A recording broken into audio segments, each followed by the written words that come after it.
اللہ تعالیٰ کا قرآن بتاتا ہے، کیا کہتا ہے؟ وَلَنُذِيقَنَّهُمْ مِنَ الْعَذَابِ الْأَدْنَى دُونَ الْعَذَابِ الْأَكْبَرِ لَعَلَّهُمْ يَرْجِعُونَ۔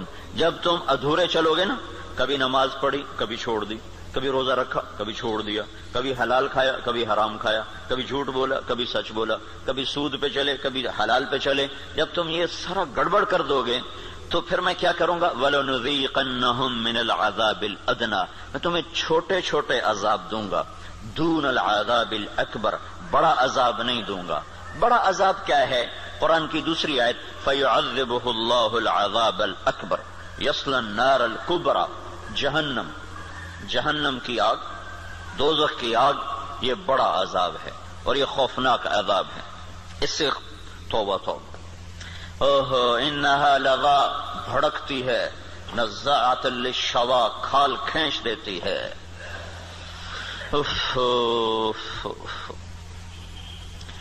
اللہ تعالیٰ کہہ رہا ہے میں چاہوں گا کہ تمہیں دوزخ میں نہ ڈالوں، یہیں صاف کروں، پھر بھی گناہ رہ گئے تو پھر جہنم میں جائے گا، پھر بھی اگر رہ گئے تو جہنم میں جائے گا۔ جب کوئی آدمی فرض نماز چھوڑ دیتا ہے اور پھر وہ توبہ نہیں کرتا، چھوڑی جاتا ہے تو اس کے نام کا ایک دروازہ جہنم میں کھول دیا جاتا ہے، اسے اس دروازے میں سے گزرنا پڑے گا چاہے ایمان پہ خاتمہ ہو۔ اللہ تعالیٰ کے نبی جب معراج پر گئے تو ایک جگہ دیکھا لوگ الٹے لٹکے ہوئے نا، تو ان کو نیچے سے آگ جلا رہی، ان کے پاؤں بندھے ہوئے رسے سے اور ان کو نیچے آگ جلا رہی۔ تو آپ نے پوچھا یہ کون لوگ ہیں؟ کہا جو روزہ نہیں رکھتے تھے۔ تو روزہ نہ رکھنا یہ تو مسلمان کے لیے، کافر سے تو روزہ مطلوب نہیں۔ ایک جگہ آپ نے دیکھا ایک آدمی لیٹا ہوا ہے تو ایک فرشتے کا ہاتھ میں پتھر ہے بہت بڑا، اس کے سر کے اوپر مارتا ہے، اس کا سر کیما ہو جاتا ہے، پتھر دور جا گرتا ہے، وہ پتھر اٹھانے جاتا ہے، واپس آنے تک اس کا سر ٹھیک ہو جاتا ہے، وہ پھر اس کے سر پہ پتھر مارتا ہے، وہ پھر قیمہ ہو جاتا ہے۔ تو آپ نے پوچھا یہ کون ہے؟ کہ یہ وہ جو عشاء کی نماز پڑھے بغیر سو جاتا تھا، جو عشاء پڑھے بغیر۔ اور لاکھوں کروڑوں مسلمان ایک نماز بھی نہیں پڑھتے، عشاء کی کیا بات ہے، ایک بھی نہیں پڑھتے۔ تو بڑا عذاب آگے کا ہے، بہت خوفناک ہے، بہت خوفناک ہے۔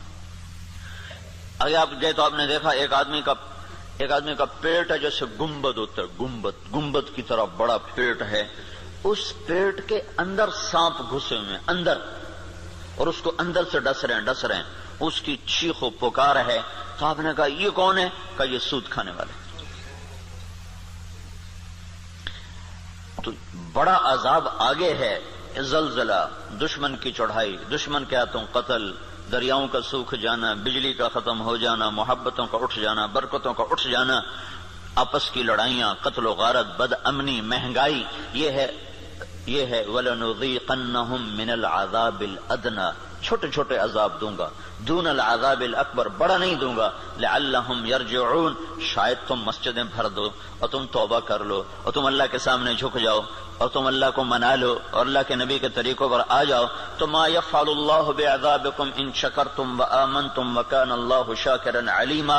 اللہ تعالیٰ فرماتا ہے تمہیں سزا دے کے مجھے کیا خوشی ہوتی، تمہیں سزا دے کے مجھے کیا خوشی ہوتی، تم انسان بنو، جو کہتا ہوں کرو، جس سے روکتا ہوں چھوڑو، تو میں تمہیں عذاب دے کے مجھے کوئی خوشی نہیں ہے، لیکن تم میرے مان کے چلو، میرے بن کے۔ آپ 5000 تنخواہ دے کر اگلے کی کھال اتار دیتے، ذرا سا گڑبڑ کر دے تو اس کی ماں بیٹی نہیں چھوڑتے، اور اللہ تعالیٰ سر سے لے کر پاؤں تک وجود دیتا ہے، ایک سیل ساری دنیا مل کے نہیں بنا سکتی، ایک سیل میں جو جہان کام کر رہا ہے ساری دنیا عاجز ہے اس ایک سیل کا، صرف ایک سیل کا جہان سمجھنے سے دنیا کا انسان عاجز ہے، اور کئی کھرب سیلز جمع ہوتے ہیں تب اللہ ایک انسان بناتا ہے، ہر سیل میں ایک کائنات ہے جس کا نظام اللہ تعالیٰ چلاتا ہے، تو اس کے بعد اس کا اتنا حق نہیں ہے کہ میری مان کے چل، میری مان، اطیع اللہ وَأَطِيعُ الرَّسُولَ، اللہ کی مانو اور اللہ کے رسول کی مانو، اپنی مرضی پہ نہ چل۔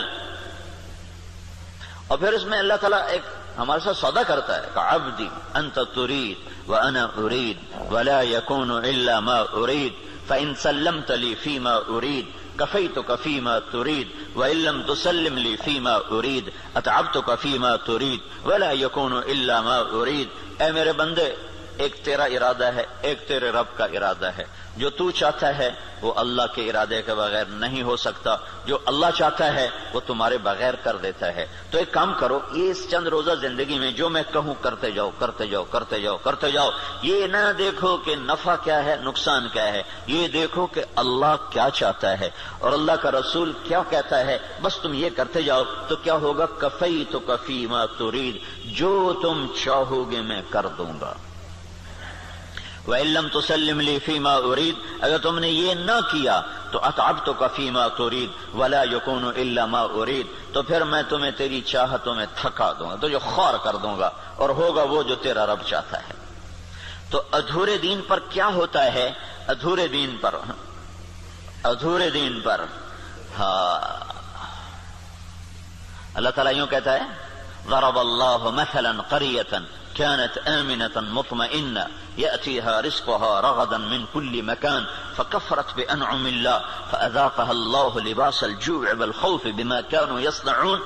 جب تم دین پر چلتے ہو تو اللہ کہتا ہے میں خوف دور کر دیتا ہوں، ولا يبدلنهم من بعد خوفهم امنا، میں خوف دور کرتا ہوں، امن قائم کرتا ہوں، بے برکتی دور کرتا ہوں، برکتیں لے کر آتا ہوں۔ اور جب تم بگڑتے ہو تو پھر میں کیا کرتا ہوں کہ میں ساری برکتیں واپس لیتا ہوں، پھر اور کیا کرتا ہوں؟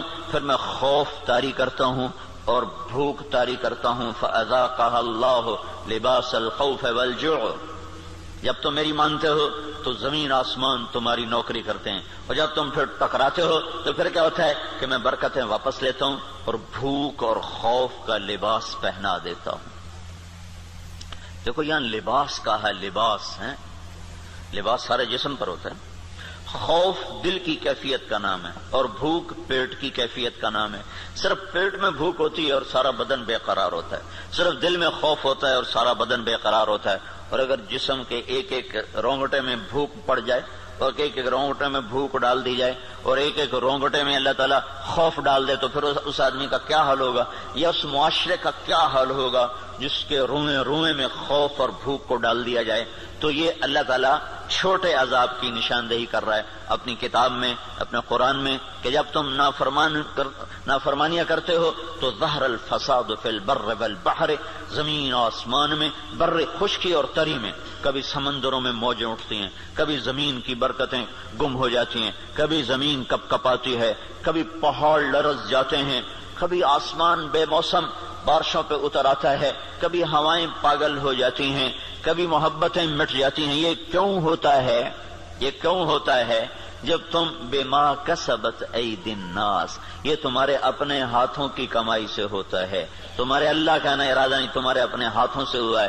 بما کسبت ایدی الناس، یہ تمہارے اپنے ہاتھوں کی وجہ سے ہے۔ لیذیقہم بعد الذی عملوا، پھر لگ رہا ہے یہ تمہارے پوری سزا نہیں ہے، چھوٹی سزا، تھوڑی سزا کہ تم اللہ کی طرف رجوع کرو۔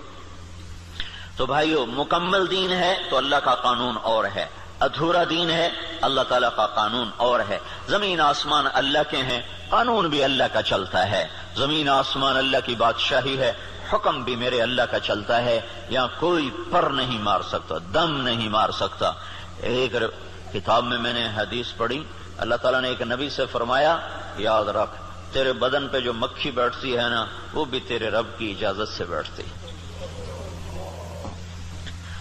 اور قرآن دیکھو، ما تسقط من ورقۃ الا يعلمها، پتے کو کہو کہ اللہ کی مرضی کے بغیر گر کے دکھا دو۔ صرف فیصل آباد کے درختوں کے پتے گنو تو گنے نہ جائیں، صرف پاکستان کے درختوں کے پتے گنو تو گنے نہ جائیں، تو کل کائنات میں کتنے جنگل، پھر سمندر کے جنگل جو پانی کے اندر درخت ہیں وہ زمین کے درختوں سے زیادہ ہیں۔ اللہ نے پانی کے اندر بے شمار جنگل بنایا ہوا ہے، تو آپ نے اس کی شہنشاہی دیکھو کیا کہتا ہے، ایک پتا بھی گرتا ہے تو تیرے رب کے امر کے ساتھ ہے، تیرا اللہ اسے جانتا ہے۔ جاننے کا مطلب ہے کہ اس کے امر سے گرتا ہے۔ ولا حبہ، کوئی دانہ، فی ظلمات الارض، زمین کے اندھیروں میں، ولا رطب ولا یابس، کوئی خشک و تر، الا فی کتاب مبین، ہر شے تیرے رب کی کتاب میں ہے۔ کتنی بڑی بادشاہی کا مالک ہو، اور ہم بے وقوف لوگ اسی سے ٹکرانا شروع کر دیں تو ہم سے بڑا دیوانہ کون ہوگا؟ جھوٹ کے بغیر کام نہیں چلتا. سبحان اللہ، یہ مسلمان کہتا ہے. سود کے بغیر کام نہیں چلتا، یہ مسلمان کے جب بول ہوں تو زمین آسمان کانپے نہ تو کیا کرے. الا لعنت اللہ علی الکاذبین، اللہ نے کہا غور سے سنو، جھوٹوں پہ اللہ کی لعنت. اور یہ سب تاجر کہتے ہیں جھوٹ کے بغیر کام نہیں چلتا. ایک تاجر نے نا، اچھا بڑا تاجر تھا، وہ 3 دن لگائے داڑھی رکھ لی چھوٹی چھوٹی. مجھے بڑی خوشی ہوئی. کچھ دن بعد ملاقات ہوئی تو شیو کیا ہوا. میں نے کہا یہ کیا کیا؟ کہنے لگا جو سارا دن جھوٹ بولنا پڑتا تو میں نے شیو کرا دیا. میں نے کہا اللہ کے بندے، کوئی داڑھی کی وجہ سے جھوٹ حرام ہے؟ جھوٹ تو کلمے کی وجہ سے حرام ہے. اب تو نے 2 گناہ شروع کر دیے، داڑھی بھی منڈائی، جھوٹ بھی بولا. تو اب داڑھی منڈانے سے جھوٹ حلال ہو گیا. جھوٹ کا حرام ہونا داڑھی کے ساتھ نہیں ہے، جھوٹ کا حرام ہونا کلمے کے ساتھ. کہ تو کلمہ پڑھ کے جھوٹ، تو یہ کیوں کہتا ہے کہ داڑھی رکھ کے جھوٹ بولوں مجھے شرم آتی ہے؟ تو یہ کہ کلمہ پڑھ کے جھوٹ بولوں مجھے شرم آتی ہے. کلمہ پڑھنے کے بعد جھوٹ بولنا بے حیائی ہے، نہ کہ داڑھی رکھنے کے بعد. داڑھی تو سکھوں نے بھی رکھی ہوئی. یہ میرے اللہ کے نبی کا امر ہے، حکم ہے. یہ اور حکم ہے، وہ اور حکم ہے. ایک کی وجہ سے دوسرا چھوڑ دوں، ایک کی وجہ سے دوسرا چھوڑ دوں، یہ کہاں کی نادانی ہے؟ تو اس کو بات سمجھ میں اس نے پھر رکھ لی. تو اب جب تاجر کہے جھوٹ کے بغیر کام نہیں چلتا، سود کے بغیر تجارت نہیں چلتی، اور اللہ کہے لعنت اللہ علی الکاذبین، جھوٹوں پہ اللہ کی لعنت، اور اللہ تعالیٰ کہے فاذنوا بحرب من اللہ ورسولہ، یا سود چھوڑ دو یا اللہ اس کے رسول سے جنگ لڑنے کے لیے تیار ہو جاؤ. ہماری تو جنگ اللہ امریکہ سے تھوڑی ہماری جنگ ہے، یا ہندوستان سے تھوڑی ہماری جنگ ہے، یا اسرائیل سے ہماری جنگ. تو ہماری تو اللہ سے جنگ ہوئی پڑی، اللہ ہمارے خلاف جنگ کر رہا ہے. اصل تو مقابل میں اللہ آیا ہوا ہے، اللہ اس کا رسول آیا ہوا ہے. صرف اللہ اکیلا نہیں ہے، یعنی ایسا اعلان اللہ نے کسی جگہ کیا ہی نہیں. تو کتنی بے غیرتی ہے کفر. دنیا کا سب سے بڑا گناہ ہے کفر. دنیا کا سب سے بڑا جرم ہے شرک اور کفر، کہ شہنشاہ اعظم خلاق علیم کو نہ ماننا، یا ماننا تو اس کا شریک ماننا. اللہ تعالیٰ نے اس کے لیے نہیں کہا کہ میں تیرے خلاف لڑائی کروں گا. ان کو دھمکیاں دیں جہنم میں ڈالوں گا، آگ میں ڈال دوں گا، تباہ کر دوں گا. لیکن سود کھانے والا 5 وقت کا نمازی بھی ہے تو اللہ کہتا تیار ہو جا، تیری میری جنگ ہے. اور صرف میری نہیں، میرا رسول بھی تیرے ساتھ جنگ کرے گا. میں بھی کروں گا، میرا رسول بھی کرے گا. تو بڑا جگر ہے لوگوں کا جو اتنے بڑے اعلان کے بعد، اتنے بڑے اعلان کے بعد کہیں جی سود کے بغیر تو پھر کام نہیں چلتے. تو یہ جب دین ادھورا ہوتا ہے تو پھر کیا ہوتا ہے، یہ سارا میں آپ کو قرآن پاک سے بتا رہا ہوں.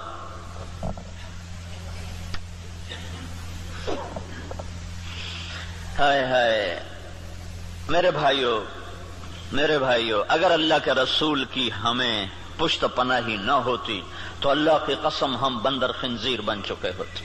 دعا دو اس مدینے والے کو جو اتنا رویا ہے. کوئی نبی اتنا نہیں رویا کہ اللہ کو جبریل بھیجنا پڑے کہ بس کر اتنا نہ رو. کوئی نبی اتنا نہیں رویا ہے. تو تمہارا نبی اتنا رویا ہے کہ ایک دفعہ نہیں سینکڑوں دفعہ جبریل آیا ہے، یا رسول اللہ کہہ رہا ہے اتنا نہ رو. اور اس کو چھوڑو، قرآن کی گواہی سنو، قرآن کی جو قیامت تک پڑھا جائے گا، قیامت تک پڑھا جائے گا. اور ہر گھر میں ہے. حدیث پاک تو انہی کے گھر میں ہوگی جس کو تھوڑا حدیث کا علم ہے، لیکن قرآن تو ہر پڑھے لکھے ان پڑھ کے گھر میں ہوتا ہے. تو میرا اللہ قرآن میں اپنے نبی سے کہتا ہے فَلَا تَذْهَبْ نَفْسُكَ عَلَيْهِمْ حَسَرَاتٍ، میرا نبی یہ انسانوں کے لیے اتنا نہ رو کہ روتے روتے تو خود ختم ہو جائے. یہ اگر ان کے آنسو نہ ہوتے اور ان کی دعائیں نہ ہوتی اور ان کا رونا دھونا نہ ہوتا تو اللہ ہم پر بھی ایسے ہی رندہ چلاتا جیسے پہلی قوموں پہ رندہ چلا کہ بندر بنا دو، خنزیر بنا دو، پتھروں سے دبا دو، پانیوں سے بہا دو، ہواؤں سے اڑا دو، کر دیتا. اللہ کی ہم سے کیا رشتہ داری، کیا تعلق؟ ان اللہ لغنی عن العالمین، اللہ کا میں سب سے بے نیاز، سب سے غنی. سب سے پہلا رسول نوح علیہ الصلوۃ والسلام، اور 5 بڑے رسولوں میں ایک نوح علیہ السلام، ابراہیم علیہ السلام، موسیٰ علیہ السلام، عیسیٰ علیہ السلام، محمد صلی اللہ علیہ وسلم. 5 بڑے رسولوں میں 1,24,000 نبی اور رسول، 313 رسول، پھر 313 میں 5 سب سے نمبر اعلیٰ نمبر، ان میں سب سے بڑے محمد الرسول اللہ صلی اللہ تعالی علیہ وسلم ہیں۔ تو اللہ تعالیٰ نوح علیہ السلام سے اللہ نے کہہ دیا انی اعظک ان تکون من الجاہلین۔ اللہ اکبر، اللہ اکبر۔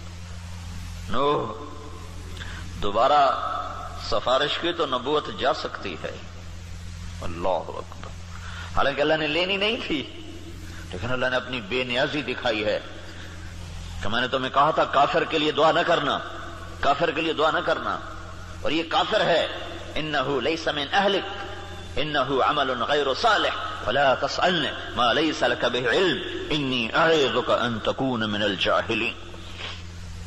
اس لیے تو نوح علیہ السلام قیامت کے دن کہیں گے میں نہیں آج سفارش کر سکتا، میں نے اپنے بچے کے لیے دعا مانگی تھی، اور نوح علیہ السلام کو پتہ نہیں تھا کہ یہ کافر ہے، اگر پتہ ہوتا تو کبھی نہ مانگتے، اس لیے انہوں نے کہا لا تکن من الکافرین، اگر پتہ ہوتا تو کہتے لا تکن من الکافرین، انہیں پتہ نہیں تھا وہ منافق تھا، کہا لا تکن مع الکافرین، مع اور من، مع کا مطلب تھا کہ تو مسلمان ہے تو کافروں کے ساتھ کیوں جا رہا ہے، ان کو معلوم نہیں تو اس نے اپنا کفر چھپائے رکھا، اگر معلوم ہوتا تو پھر کہتے لا تکن من الکافرین، کافروں میں سے مت ہو۔